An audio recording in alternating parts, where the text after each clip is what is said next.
Everything heavy when we step up. You can't hang with a gang, you a solo.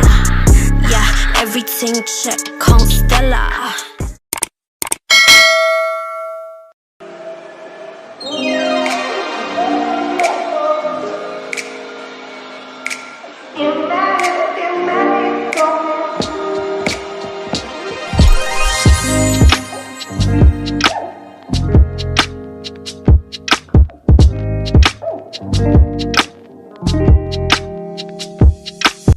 Wagwan beautiful people, I am Chef B. If you're new to this channel, welcome Wagwan. Make sure you are subscribed down below.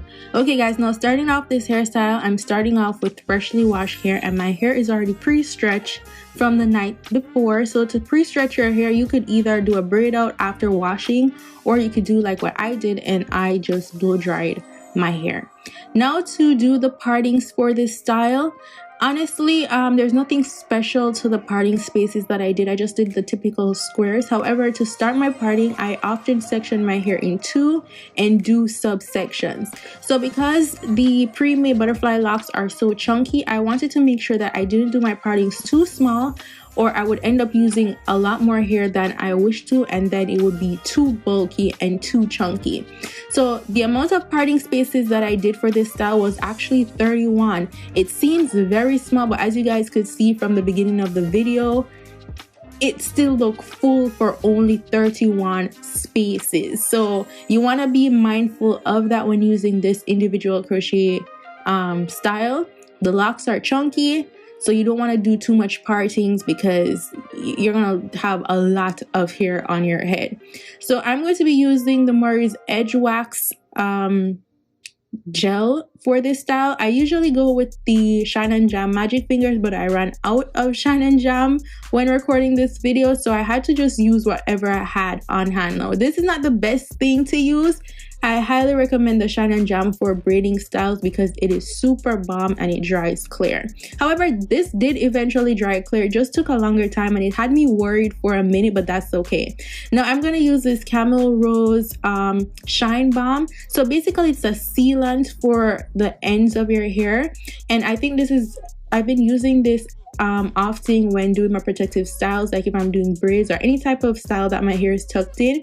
It helps to keep the ends of my hair sealed in, and also like to prevent damage and breakage and all of that. So that's a good add to your routine when doing protective styles. So I'm just going to show you guys the braiding pattern. So basically what I do is I braid the roots of the hair coming down, and then I twist it to the end. Now with doing individual crochet, you don't want to do your braids tight because you're going to be crocheting the hair through your hair, and you don't want tension and headache and it to be pulling and tugging on your hair. So I'm doing mine relatively loose because the lock and the style and technique that we'll be doing, you're going to see that it's going to eventually tighten the parting. So to braid it, to prep for the style, you do not need to braid your hair tight.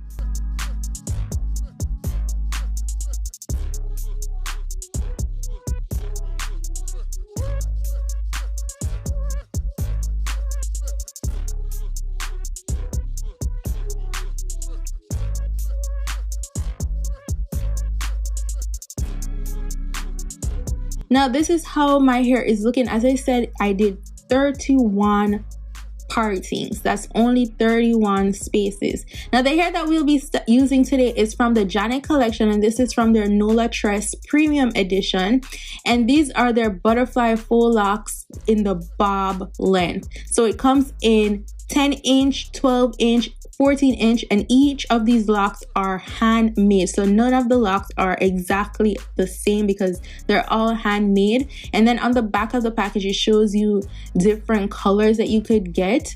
And what I realized is that there is different sizing with the loops because, again, it is handmade. So the loops are, some are a little bit smaller than some. So what I like to do is widen it to make sure that I could get the hair through the loop. But you guys see how chunky the hair is, so I had a little bit of difficulty getting the hair through the loop, so I had to switch up the technique just a little bit to suit and help me achieve this style and also make the hair I was done with the hair quicker than I thought.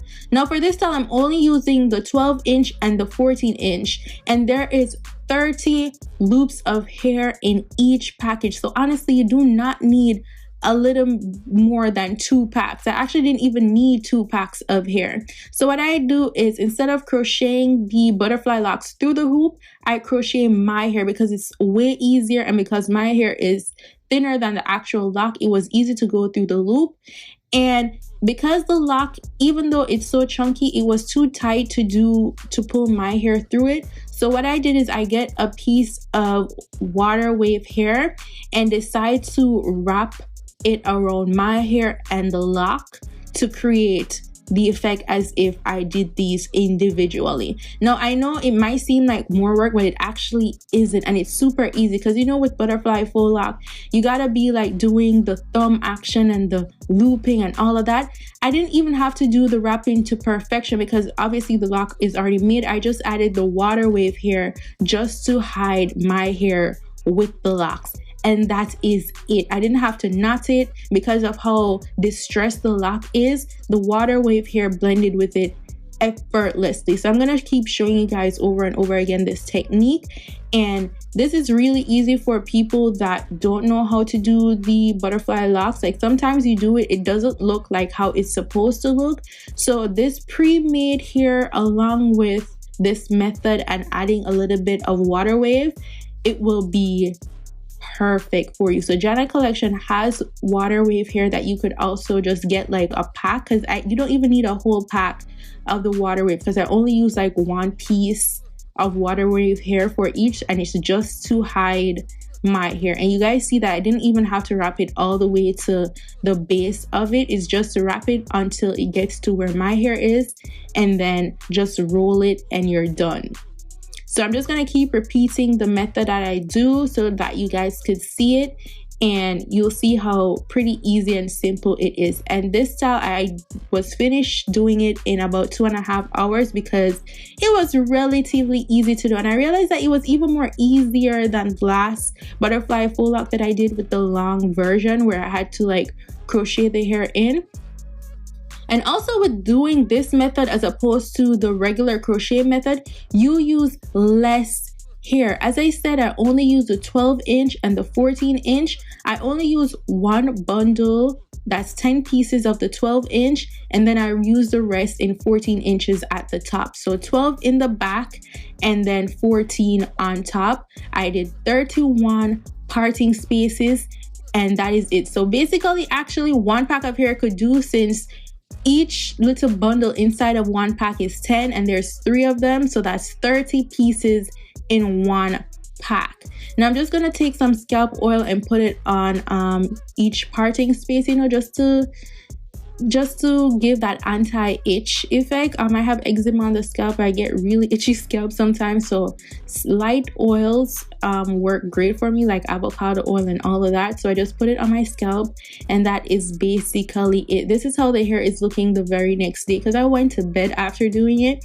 And I'm just gonna take some Shine Mist and just spray it on the root, just to give it like a fresh out of the salon look. So when I do the regular crochet method in terms of